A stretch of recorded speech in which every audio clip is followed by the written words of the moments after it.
Hello, good morning to all of my students and all of my friends. आप सब कैसे हैं? सब ठीक ही होंगे। एंड मैं आज फिर से आप लोगों के सामने संस्कृत का पाठ 2 लेकर के आ चुका हूं। और आज मैं फिर से संस्कृत का 2 पाठ पूरे अर्थ सहित मैं पढ़ाऊंगा। और अंत तक मैं पढ़ाने के बाद उसके बाद मैं पूरा क्वेश्चन आंसर करा के ही जाऊंगा आज। तो ये भी वीडियो बहुत ही कम समय में ख़त्म होगा, आधे घंटे के अंदर शायद, और आपका 2 पार्ट कंप्लीट। आप लोगों को ये क्लास करने से फ़ायदा ये होने वाला है क्योंकि जिस टाइम में मैं संस्कृत पढ़ता था उस टाइम मेरे जब टीचर किसी श्लोक का अर्थ तो क्लास में एक बार बताते थे और भूल जाते थे, फिर याद नहीं रह पाता था, बहुत दिक्कत होती थी।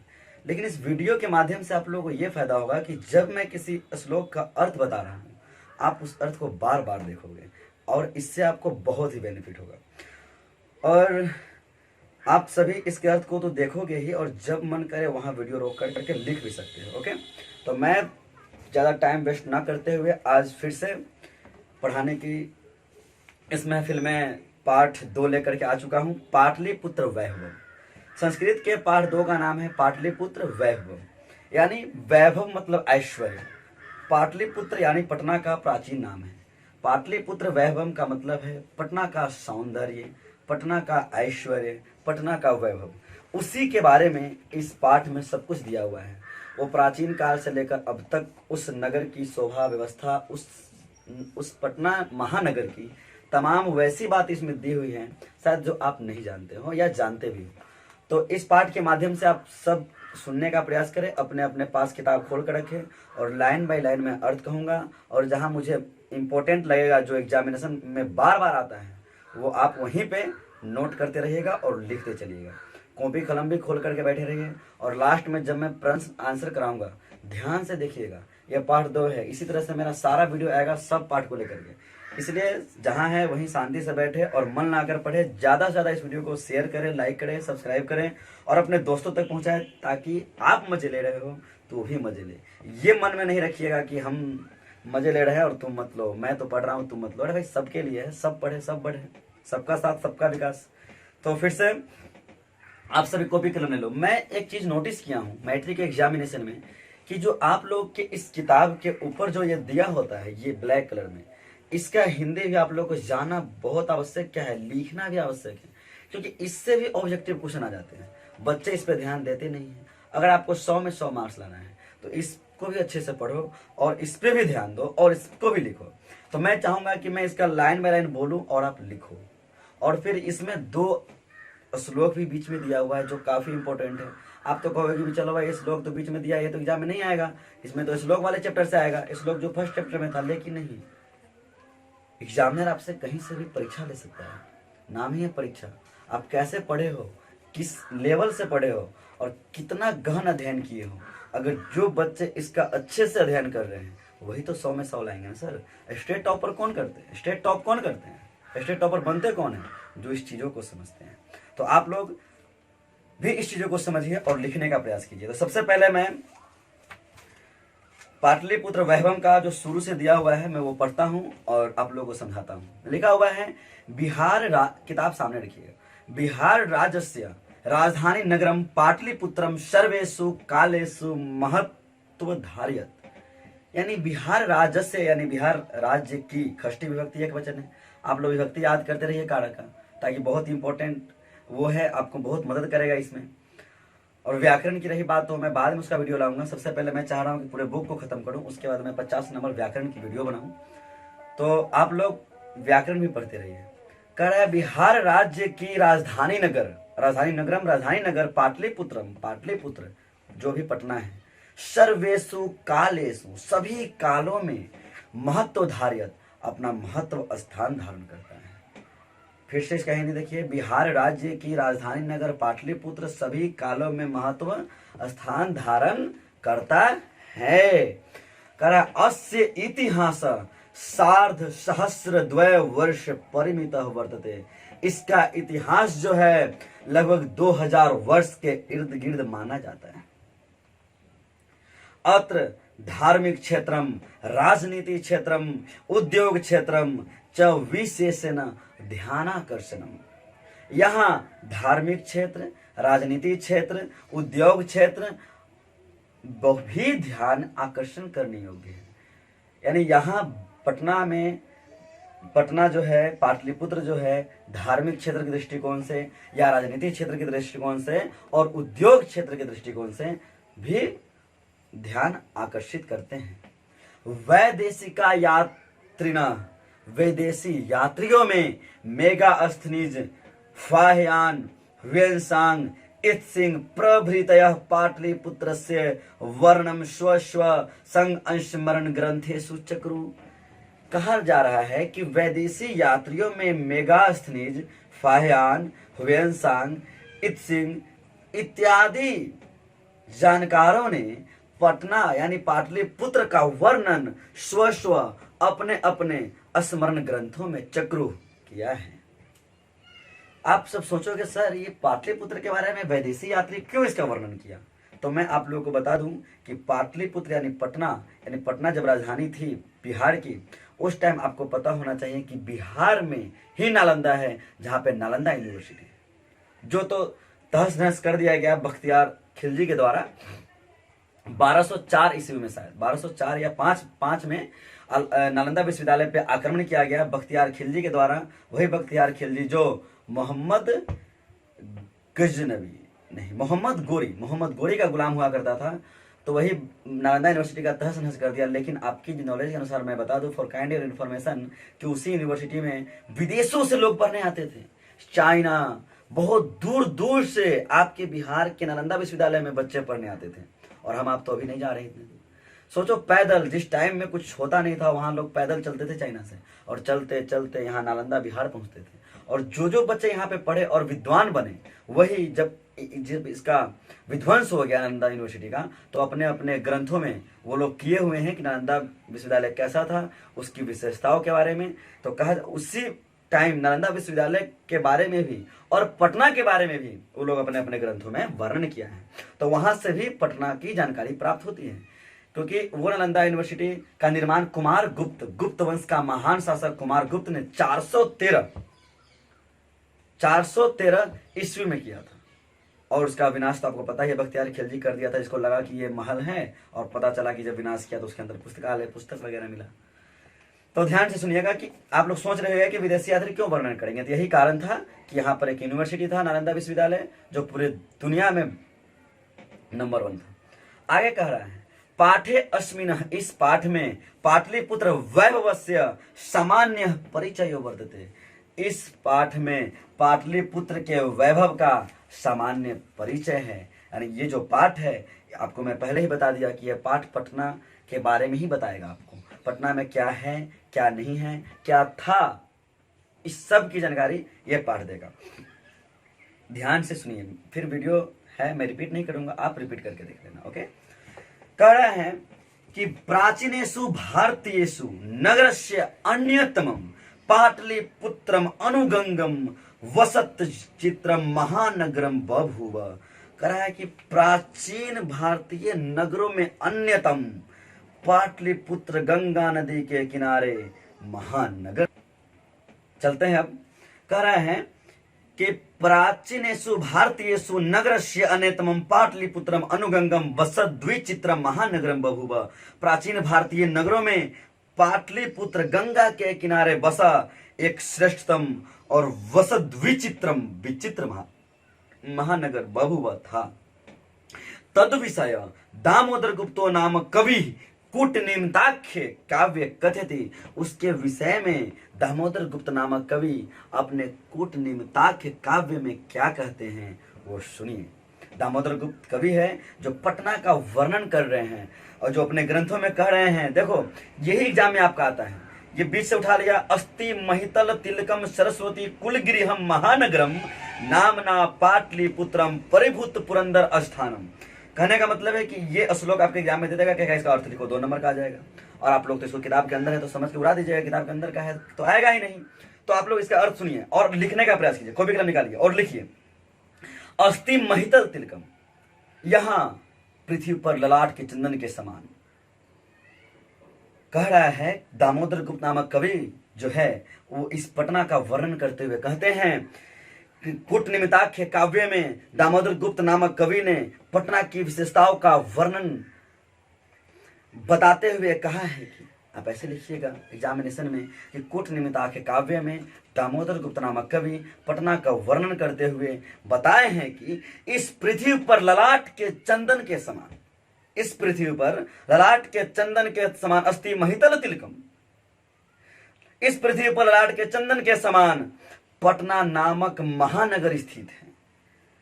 पटना नामक महानगर स्थित है जो अपनी विविध विशेषताओं के कारण परिभूत पुरंदर स्थानम इंद्र के स्वर्गलोक से भी बढ़कर है। कॉपी कलम निकालने के लिए मैंने बोला था और आप लोग लिखे हैं या नहीं लिखे, फिर से मैं बोल देता हूं, लिख लो। ऐसे लिखना कि कूट निमित्ताख्य काव्य में दामोदर गुप्त नामक कवि पटना की विशेषताओं का वर्णन बताते हुए कहते हैं कि इस पृथ्वी पर ललाट के चंदन के समान पटना जैसा महानगर स्थित है जो अपनी विविध विशेषताओं के कारण इंद्र के स्वर्गलोक से भी बढ़कर है। क्या बात है, आपको भी गर्व महसूस होना चाहिए कि आप इस बिहार के वासी हैं और बिहार की राजधानी पाटलिपुत्र है। चलिए आगे है, अब उस पर ध्यान देते हैं और आप लोग लिखते जाइए, अच्छे से समझते जाइए।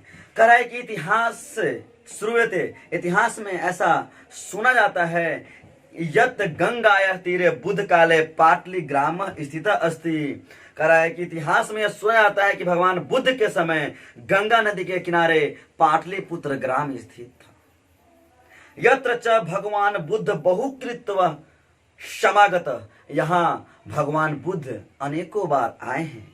तेन कथितम आसीत यद ग्राम उदयम महानगरम भविष्यति, वे कह गए थे, भविष्यवाणी कर गए थे कि यह गांव भविष्य में एक महानगर होगा। कौन? भगवान बुद्ध।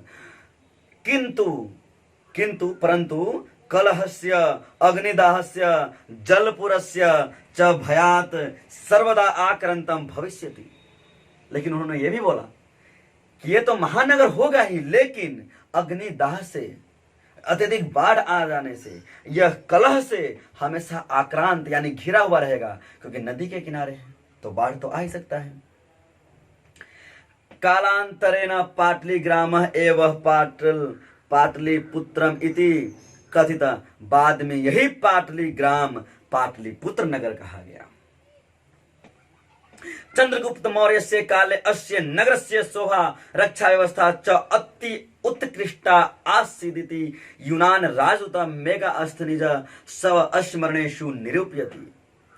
आप लोग को कारक का ज्ञान होना चाहिए। देखिए, चंद्रगुप्त मौर्य के काल में अस्य नगरस्य, इस नगर की शोभा और बाद में दिया और रक्षा व्यवस्था अति उत्कृष्ट था, ऐसा यूनान के राजदूत मेगा अस्थनीज अपने स्मरण ग्रंथों में निरूपित करते हैं। आपको आप कहोगे सर मेगा अस्थनीज कौन था? यूनान का। अब यूनान का राजधानी एथेंस है, यूनान एक दूसरा देश है, वहां का ये मेगा अस्थनीज कैसे है इसके बारे में बता दिया। तो सर मैं आपको बता दूं, चंद्रगुप्त मौर्य का विवाह जो सेल्यूकस के हुआ था वह यूनान के ही राजा की बेटी से हुआ था, इसलिए यूनान के राजा ने मेगा अस्थनीज को नियुक्त किया था चंद्रगुप्त मौर्य के दरबार में, राजदूत भेजा था, राजदूत बनाकर नियुक्त किया था। इसलिए वो जानते थे मेगा अस्थनीज कि उस काल में इस नगर की रक्षा और सुव्यवस्था अति उत्कृष्ट थी। अस्य नगरस्य वैभवम प्रियदर्शिनः अशोकस्य समय सुतराम समृद्धम। इस नगर का वैभव प्रियदर्शी अशोक के समय में भी बहुत अधिक अच्छा था। प्रियदर्शी अशोक के बारे में जानते हैं, जो बिंबिसार का पुत्र था, जो अपने 99 भाइयों की कत्ल करके राजा बना था। खैर, इतिहास की बहुत सारी जानकारी है, मैं आपको इतिहास के क्लास में दूंगा। यहाँ संस्कृत की बात हो रही है, थोड़ा बहुत मैं आपको बताते चलता हूँ। बहुकालम पाटलिपुत्र से प्राचीना सरस्वती परंपरा प्रावर्तत इति राजशेखर काव्य मीमांसा नाम के कवि शिक्षा प्रमुख ग्रंथे सादरणम स्मृत। करा बहुकालम पाटलिपुत्र से, बहुत समय तक पाटलिपुत्र की प्राचीना सरस्वती परंपरा प्रावर्तत, प्राचीन शिक्षा परंपरा चलती थी इति राजशेखर, ऐसा राजशेखर नामक कवि ने अपने काव्य मीमांसा, स्व काव्य मीमांसा नाम के कवि शिक्षा प्रमुख ग्रंथ सादरम स्मरति, ऐसा राजशेखर नामक कवि अपने ग्रंथ काव्य मीमांसा नामक जो उनका ग्रंथ है उसमें कह रहा है स आदरम स्मरति, आदर पूर्वक स्मरण किया है कि यहां पर सरस्वती का क्या होता था, शिक्षापत्ति चलती आ रही है। तो इसी के बारे में कहा है अत्र वर्ष उपवर्ष वर्षाविह पाणिनि पिंगलाविह व्याडी वररुचि पतंजलि इह परीक्षिता ख्यातिम उपगिजमु। तो आप इसका अर्थ लिखो, कॉपी कलम निकालो और लिखो, कॉपी कलम निकाल के इसका अर्थ लिखो। समझना भी है क्योंकि इसका अर्थ इसलिए मैं लिखा रहा हूं क्योंकि इंपॉर्टेंट है एग्जामिनेशन के पॉइंट ऑफ व्यू से। चलो लिखना है अत्र उपवर्षाविह। तो सबसे पहले ऊपर लिखो राजशेखर ने अपने काव्य मीमांसा नामक ग्रंथ में, राजशेखर ने अपने काव्य मीमांसा नामक ग्रंथ में पटना के विद्वानों की चर्चा करते हुए कहा है कि, देखो यहाँ पे लिखा अत्र वर्ष वर्षाविह वर रुचि पतंजलि, सब विद्वानों की बात यहाँ पे हो रही है। तो पटना के विद्वानों की चर्चा करते हुए कहा है कि यहाँ वर्ष उपवर्ष पाणिनि, वैयाकरणी, पाणिनि, पिंगल, व्याधि, वररुचि, पतंजलि अपनी अगाध विद्वता में भली भांति परीक्षित हुए तथा यश और समृद्धि को प्राप्त किया। यानी पटना की जो शिक्षापति, इस पे राजशेखर ने अपने काव्यमीमांसा नामक ग्रंथ में बताया है कि यहाँ वर्ष उपवर्ष पाणिनि, पिंगल, व्याधि, वररुचि, पतंजलि अपनी अगाध विद्वता में यहीं पे भली भांति परीक्षित हुए और अपनी ख्याति को प्राप्त हुए। ख्यातिम उपगिजमु। चलिए आगे चलिए, लिख लीजिएगा आप लोग। कतिपयसु प्राचीन संस्कृत ग्रंथेषु पुराणेषु पाटलिपुत्रस्य नामांतरम पुष्पम पुरम कुसुमपुरम वा प्राप्यते। कुछ प्राचीन संस्कृत ग्रंथों तथा पुराणों आदि में पाटलिपुत्रा का दूसरा नाम पुष्पपुर या कुसुमपुर भी पाया गया है। यानी आपको यह भी पता होना चाहिए कि पाटलिपुत्रा का दूसरा नाम पुष्पपुर और कुसुमपुर भी है, जो कुछ प्राचीन संस्कृत ग्रंथों में पाए गए हैं। कह रहा है कतिपयसु प्राचीन ग्रंथेषु, कुछ प्राचीन ग्रंथों में, पुराणों में पाटलिपुत्र से नामांतर, इसका दूसरा नाम भी कुसुमपुर या पुष्पपुर जैसा पाया गया है। अनेन ज्ञायते यत नगरस्य समीपे पुष्पानाम बहुमूल उत्पादन भवति स्म। यानी ऐसा, इससे ऐसा ज्ञात होता है, इसका नाम पुष्पपुर या कुसुमपुर है, तो इससे ऐसा ज्ञात होता है कि यहाँ पर पुष्प की बहुत ज्यादा उपज होती थी, बहुत ज्यादा उत्पादन होता था, इसलिए तो पुष्पपुर या कुसुमपुर नाम रखा गया। पाटलिपुत्रम इति शब्दो अपि पाटल पुष्पानाम पुत्तलिकार रचनामाश्रित प्रचलित। कह पाटलिपुत्र शब्द भी पाटल, यानी पाटल कहा गया है गुलाब, पुष्पों की पंखुड़ियों की रचना, यानी पुष्पों या पंखुड़ियों की रचना, यानी पुत्र काली रचना, पुष्प और पंखुड़ियों की रचना, यानी पाटलिपुत्रम शब्द भी पाटल पुष्प से ही ऐसा प्रचलित है, ऐसा माना जाता है। शरत काले नगरे अस्मिना कौमुदी महत्वस इति महान समारोह गुप्त वंश शासन काले अतीव प्रचलित। गुप्त वंश वही चंद्रगुप्त मौर्य वाला, उस टाइम में कह रहा है, गुप्त वंश के शासन काल में कह रहा है कि शरद काल में इस नगर में, नगरे अश्विना, नगर में कौमुदी महोत्सव, यानी जैसे इस हम लोग दुर्गा पूजा जैसा जो त्योहार मनाते हैं उसी टाइप का उस टाइम भी त्योहार मनता था, कौमुदी महोत्सव। तो कौमुदी महोत्सव ये महान समारोह गुप्त वंश के शासन काल में अतीव प्रचलित है, बहुत ही प्रचलन में था। तत् सर्वे जना आनंद मग्न अभुवना, वहां सभी लोग आनंद मग्न होते थे। जिस तरह से हम लोग आनंद मग्न होते हैं अपने अपने दुर्गा पूजा वगैरह इस सब में। संप्रति दुर्गा पूजा अवसरे तादृश एवं समारोह दृश्यते। कह रहा है उसी प्रकार इस समय भी, संप्रति आजकल भी दुर्गा पूजा जैसा त्योहार उसी के तरह माना जा रहा है, उसी की तरह देखा जा रहा है। काल चक्रवसाद यद्यपि मध्य काले पाटलिपुत्रम वर्ष सहस्र परमतः जीर्णता मन भूता। कह रहा है कि समय परिवर्तन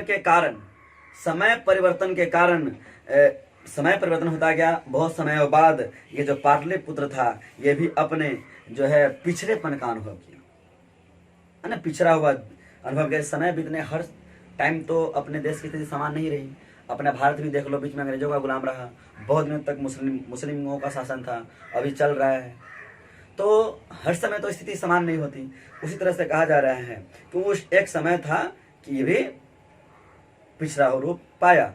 तस्य संकेत अनेकेषु साहित्य ग्रंथेषु मुद्रा राक्षसादिषु लभ्यते। इसका संकेत ये जो है, जिसमें यह पिछड़ापन हुआ, ये अनेकों साहित्य ग्रंथों जैसे मुद्रा राक्षस इत्यादियों में देखा जाता है, वहां इसका पाया जाता है। मुगल वंश काले अस्य नगरस्य समुधारो जाता। मुगल वंश, आपको पता है मुगल वंश की स्थापना भारत में कब हुआ? 1526 में। किसने किया? बाबर ने किया।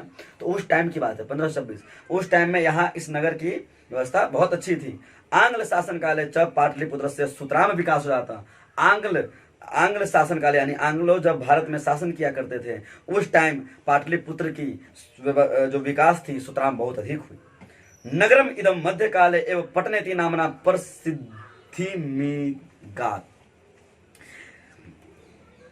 कह रहा है कि यह नगर मध्यकाल में भी पटना नाम से प्रसिद्ध हुआ। यह नगर मध्यकाल में ही पटना नाम से प्रसिद्ध हुआ। और आंग्ल, अब आंग्ल का मतलब समझे, यानी अंग्रेज लोग के समय भी तो अच्छा हुआ। कह रहे हैं कि अयम च शब्द पतनमिति शब्दात निर्गत। अयम च शब्द पतनमिति शब्दात निर्गत कहने का मतलब है कि और यह शब्द पतन शब्द के निर्गत का है। पतन शब्द से निर्गत हुआ है, यानी पतन शब्द से बना हुआ है। पटना पतन शब्द से बना हुआ है। नगरस्य पालिका देवी पटन देवी इति अद्यापि पूज्यते। नगर की जो पटन देवी मंदिर है, पटन देवी पालिका देवी के नाम से जानी जाती है, वो आज भी अद्यापि पूज्यते, आज भी पूजी जाती है। चलिए अब आगे। संप्रति पाटलिपुत्रम अति विशालम वर्तते और बिहार राजस्य राजधानी च अस्ति। कह रहा है कि आजकल पाटलिपुत्र बहुत विशाल हो गया है और बिहार की राजधानी भी है। अनुनदिनम नगरस्य विस्तार भवति। दिनानुदिन, दिन पर दिन इस नगर का विस्तार ही होता जा रहा है। अस्य उत्तरस्या दिशि गंगा नदी प्रवहति। इसके उत्तर दिशा में गंगा नदी बहती है। तस्या ऊपरी गांधी सेतु नाम एशिया महादेशस्य दीर्घतम सेतु। इसके ऊपर, गंगा नदी के ऊपर गांधी सेतु नाम का पूरा एशिया का सबसे बड़ा पुल है, जो अब नहीं है, अब दूसरा बन चुका है। लेकिन जिस टाइम में बुक लिखी हुई है उस टाइम की बात हो रही है। किंच रेलयान सेतुरपि निर्मीयमानो वर्तते। और बहुत जगह रेलयान का भी, सेतु का भी निर्माण हो रहा है। नगरे अस्मिन उत्कृष्टा संग्रहालय। इस नगर में अति उत्कृष्ट संग्रहालय सब है। मैं भी पटना गया था तो वहां पे देखा गांधी संग्रहालय वगैरह, म्यूजियम वगैरह बहुत बना हुआ है। तो आप लोग कभी मौका मिले तो अपने पटना का तो दर्शन कीजिए, अच्छे से कीजिए। देखिए यहाँ पे क्या क्या है। उच्च न्यायालय, हाई कोर्ट है बेली रोड वाले रास्ते में। उच्च न्यायालय, सचिवालय, गोलगिरी, गोल घर जो अंग्रेजों के जमाने में बनाया गया था, जो गांधी मैदान से जस्ट आगे है। तारामंडल भी है। जैविकोद्यानम, जैविक उद्यान है। मौर्य कालिक अवशेष, मौर्य काल में जो अवशेष सब था वो सब भी अभी तक वहां पे हैं। महावीर मंदिरम इत्यते दर्शनीय संति। महावीर मंदिर इत्यादि भी दर्शनीय स्थल है। मैं भी जब अपने दोस्त के साथ, जैसे मेरा एक खास दोस्त अमन जो पटना में रहता था, उसके साथ पटना में मैं रहा करता था, तो उस टाइम भी हम लोग पटना में बहुत घूमते भी थे, ये दर्शन को देखते थे। वहाँ जो बहुत सारे जो मैंने आपको बताया सब स्थल है। इसके अतिरिक्त वहाँ पे आप चले जाओ, राजगीर, पावापुरी वगैरह सभी दर्शनीय स्थल है। आप लोग भी देखो, काफी इंटरटेनमेंट आएगा तो आएगा ही, और आपको बहुत सारी नॉलेजेस भी आएंगी इससे।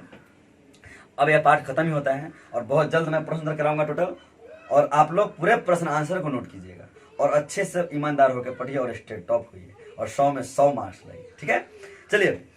कह रहा है कि हाँ, महावीर मंदिर पटना में है। महावीर मंदिर वहीं पटना जंक्शन के पास है। कह रहा प्राचीन पटना नगरे सिख संप्रदाय से पूजनीयम स्थलम दसमो गुरु गोविंद सिंह से जन्म स्थानम गुरुद्वारा इति नामना प्रसिद्ध वर्तते। यानी कह रहा है प्राचीन पटना नगर में, आपको पता होगा कि यहाँ पर सिखों के 10वें गुरु का यहीं पे जन्म हुआ था, सिख समुदाय से। इसलिए 10वां गुरु गोविंद सिंह से, उसका 10वां गुरु गोविंद सिंह था, उसका जन्म यहीं हुआ था। इसलिए उनके नाम पर वहां पे गुरुद्वारा है, जो भी दर्शन के योग्य है। गुरुद्वारा नामक प्रसिद्ध स्थल है, वहां पे भी हम लोग गए थे, काफी बहुत बढ़िया है। तत्र देशस्य तीर्थयात्री दर्शनार्थ मायंती। वहां देशों से तीर्थयात्री लोग दर्शन करने के लिए आते हैं गुरुद्वारा के पास। एवं पाटलिपुत्रम प्राचीन कालात अद्यावधि विभिन्नेषु क्षेत्रेषु वैभवम धारयति। इस प्रकार पाटलिपुत्र प्राचीन काल से ही आज तक अनेकों क्षेत्रों में अपना वैभव धारण करता रहा है, अनेकों क्षेत्रों में वैभव धारण करता रहा है। सर्वोच्च संकलित रूपेण संग्रहालय दर्शनीय मिति, और सभी संग्रहालयों में संकलित रूप से दर्शनीय है। पर्यटन मानचित्र नगरम इदम महत्वपूर्णम। पर्यटन के मानचित्र में भी यह नगर अति महत्वपूर्ण है, पर्यटन की योग से, यानी घूमने की योग से। तो आप लोग का पूरा पाठ खत्म हुआ। अब आप लोगों को प्रश्न उत्तर की बारी है। तो प्रश्न उत्तर भी मैंने पूरे अच्छे तरीके से यहाँ पे कराया है, सारा मैंने बोर्ड पे लिख चुका है। आप एक बार वीडियो को पॉज करना, रोक देना, क्लिक करना, जैसे मैं यहाँ पे आ गया। अब एक बार वीडियो को रोक देना और अच्छे से सारा नोट कर लेना। वैसे मैं अभी लाइन बाय लाइन आपको समझा देता हूँ। सबसे पहला क्वेश्चन है मौखिक का। मौखिक में कह रहा है कि पाटलिपुत्र नगर से विषय द्वे वाक्य संस्कृत भाषाएं मदद, यानी पाटलिपुत्र नगर के बारे में आपको 2 वाक्य संस्कृत में लिखना है, नहीं लिखिएगा। ये पूरा किताब ही पूरा पाठ ही था पाटलिपुत्र के बारे में, 2 लाइन तो लिखना है। ये भी लिख सकते हैं पाटलिपुत्र पुत्र बिहार राज्य राजधानी वर्तते, अस्य प्राचीन नाम कुसुमपुर अस्ति, 2 लाइन खत्म। ऐसे लिख सकते हैं, पूरा किताब पूरा पाठ ही था।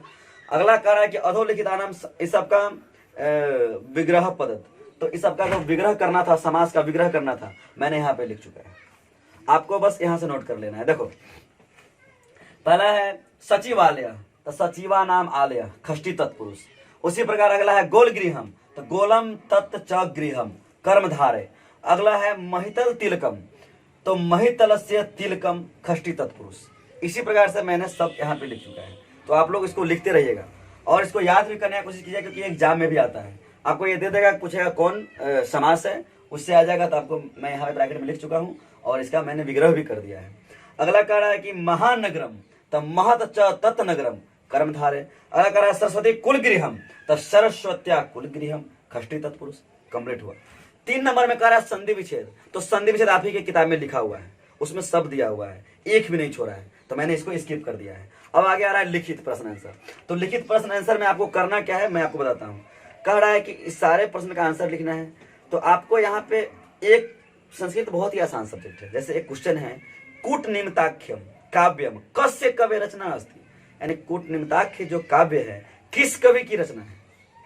कूटनिमिताख्य काव्य किस कवि की रचना है, तो आपको इसका आंसर लिखना है दामोदर गुप्त से। तो आपको कुछ नहीं करना है, ये सेंटेंस लिख देना है, कस्य को हटाना है। देखिए मैंने यहाँ पे कस्य लिख चुका है, कस्य को हटा करके वहां पे लिखना है दामोदर गुप्त, यानी लिखना है कूटनिमिताख्यम काव्यम, कस्य को हटाना है दामोदर गुप्त कवे रचना अस्ति। जो को हटाना रहेगा ना उसी टाइप का हम लोग वर्ड भी लिखेंगे। जैसे देखो कस्य को हटा करके दामोदर गुप्त, ख में है, ख में कह रहा है पाटलिपुत्रम कस्या नदिया तीरे अवस्थामसी, किस नदी के किनारे हैं, तो कस्या को हटा के गंगा आया। उसी प्रकार ग में कीदृशी को हटा के अति उत्कृष्टा, घ में कीदृशम को हटा के सुतराम समृद्धम। पूरा सेंटेंस उतार दीजिएगा। घ में कह रहा है कि राज्य अशोक से समय अस्य नगर से वैभव कीदृशम आसीत, राजा अशोक के समय इस नगर की वैभव कैसी थी, तो बहुत अधिक अच्छी थी। सुतराम समृद्धम, तो सुतराम समृद्धम कीदृशम को हटा के लिखना है। अगला कह रहा है काव्य मीमांसा नामकम ग्रंथम कह अलिखत, किसने लिखा, तो कह को हटा के राजशेखर। आ गया समझ में। आगे फिर संधि विच्छेद करना है 2 नंबर में जो आपकी किताब में लिखा हुआ है। 3 नंबर में संधि बनाना है, संधि विच्छेद नहीं करना है, संधि बनाना है। तो वो भी आपका पूरा बुक में मिल जाएगा, आपको बुक में ही लिखा हुआ है, लेकिन 2 नहीं मिलेगा आपको, तो मैं 2 यहाँ पे लिख दिया है। ये पहला है बहुलम जोर उत्पादनम, तो बहुलम उत्पादनम यहाँ पे लिख दिए हैं। अगला है जो 4 नंबर में है च प्लस अस्ति, तो चास्ति, ये भी किताब में नहीं था तो मैंने ये लिख दिया है ताकि आप कहीं से भी कंफ्यूजन में ना रहे, आपका 2 पार्ट कंप्लीटली खत्म हो जाए। अब आगे दे रहा है 4 नंबर में आप लोगों को शायद अनुवाद करने के लिए बोल रहा है, संस्कृत में अनुवाद करना है, एक एक वर्ड दे दिए हुआ है। तो अनुवाद करना भी तो बहुत आसान ही है आप लोगों के लिए, लेकिन मैंने अपने शब्दों में यहाँ पे अनुवाद किया है। यद्यपि, तो यद्यपि से क्या होगा, यद्यपि मोहन अस्वस्थ अस्ति, हालांकि मोहन अस्वस्थ है, ये भी कह सकते हैं। यद्यपि मोहन ईमानदार अस्ति, कुछ भी कर सकते हैं। संप्रति, संप्रति मतलब आजकल, तो संप्रति संपूर्ण संसार है अशांति वर्तते, जैसे आजकल कोरोना वायरस चल रहा है, सारा संसार अशांति है, तो अब मैंने उसी के ऊपर लिख दिया है कि संप्रति संपूर्ण संसार है अशांति वर्तते, आजकल सभी संसार में अशांति है। अतीव मतलब बहुत ही, मम ग्राम में अतीव प्राचीन मंदिर अस्ति, मेरे गांव में भी बहुत प्राचीन मंदिर है। महान मतलब महान, महात्मा गांधी महोदय महान पुरुष आसीत। आपको वाक्य में तो आता ही है, जो शब्द रहता है उसको वाक्य में ऐड करते हैं। अगला है नगरम, तो कोलकाता अपि नगरम अस्ति, कोलकाता भी एक नगर है। अगला है अत्र, अत्र मतलब यहाँ, तो त्वम अत्र किम धावसी, तुम यहाँ क्यों दौड़ते हो। कंप्लीट। 5 नंबर में रिक्त स्थान को पूर्ति करना है, तो मैंने सब यहाँ लिख दिया है। 5 के क में एशिया, ख में गोलगिरी, ग में कुसुमपुर, घ में गुप्त शासन काल है, अंग में उत्तरश्याम, च में दशम।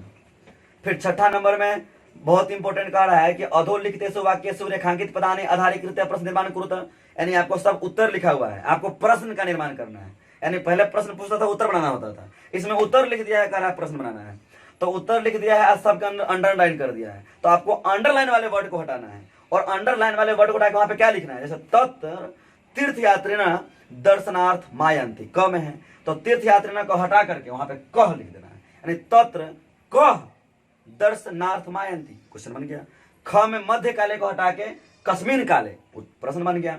इस तरह से ग में पाटलिपुत्र से को हटा के कश्य, फिर घ में जो अंडरलाइन किया उसको हटा के किम, अंग में कह, च में कश्य। 7वां नंबर में कह रहा है कि विभक्ति लिखना है, जैसे आप लोग बालका बालको बालका बालकम बालको बालकान बालकेन बालका भय बालका बालका है बालका भय बालके भय बालकात बालका भय बालके भय बालकस से बालके बालका ना बालके बालके बालकेसु हे बालका हे बालको हे बालका याद करते हैं। उसमें आपको विभक्ति है, प्रथमा विभक्ति, द्वितीय विभक्ति। तो इसमें कह रहा है जो अंडरलाइन कर दिया, बोल रहा है कि कौन सा विभक्ति है। तो क में कह रहा है काले काले उत्सवा भवंती अस्मा, तो काले काले ये कौन सा विभक्ति है, तो बाल के, बाल कयो, बाल केसु, तो बाल के सप्तमी विभक्ति था, अकारांत पुल्लिंग था, ये भी अकारांत है काल, तो काले काले सप्तमी विभक्ति। समझ में आ रहा है। इसी तरह से अगर आप याद किए रहते तो अच्छे से आता, जैसे बाल कस्य षष्ठी विभक्ति था, तस्य षष्ठी विभक्ति, तो षष्ठी विभक्ति यहाँ पर हम लिख दिए हुए हैं। फिर नगरम, नगरम ग में द्वितीय विभक्ति, बालकम नगरम, बालकम बालका बालका याद ही है। फिर घ में कौमुदी महोत्सव के जगह पे प्रथमा, फिर अंगा में दुर्गा पूजा अवसर के जगह सप्तमी, विभक्ति भी खत्म। 8 नंबर में मिलान करना, जो आप लोग बचपन से करते आ रहे हैं, तो आप लोगों को मिलान करने में दिक्कत ना हो, मैं यहाँ पे डायरेक्ट लिख दिया है। मही का मिलान करो पृथ्वी से, तो डायरेक्ट सीधा मही पृथ्वी, सुतराम अत्यधिकम, पुरंद्र इंद्र, अन्यतमम एकतमम, उत्कृष्टा प्रकृष्टा, आगतः आगच्छत। इसी के साथ आपका 2 पार्ट होता है कंप्लीट, और आप लोग अच्छे से इस वीडियो को देख चुके होंगे। आशा करता हूं कि आप लोगों को समझने में कोई परेशानी नहीं आई होगी। वीडियो आपके पास है और मैं आपके पास हूं, एनी टाइम जब देखो वहां तक आपके पास हूं। एग्जामिनेशन हॉल के दिन भी आप मुझसे पढ़ सकते हो, रात में पढ़ सकते हो, 24 आवर्स पढ़ सकते हो, क्योंकि वीडियो आपके पास रहेगा और कभी कोई कंफ्यूजन नहीं आ सकता। कोई भी श्लोक का हिंदी समझ में नहीं आ रहा है, वीडियो को रिपीट करो, दोबारा देखो। क्लास में तो बहुत सारा डिस्टर्बेंस होता है कि चलो समझ में नहीं आया तो फिर अब सर दोबारा बताएंगे नहीं, वीडियो है ना सर, इसलिए यहाँ पे ऑनलाइन क्लासेस का सुविधा दिया जा रहा है। टोटल क्लास का वीडियो 14 पार्ट, 14 वीडियो खत्म। कल मैंने 1 पार्ट कराया, वो आपको वीडियो में मिल जाएगा और यूट्यूब पे अपलोड हो चुका है, और आज दूसरा पार्ट भी आज अपलोड हो जाएगा। तो इस तरह से हर दिन अपलोड हो रहा है, और आप उस वीडियो को अच्छे से देखिए, नोट कीजिए, समझिए और आनंद पाइए। तब तक के लिए बाय बाय, मिलते हैं फिर कल।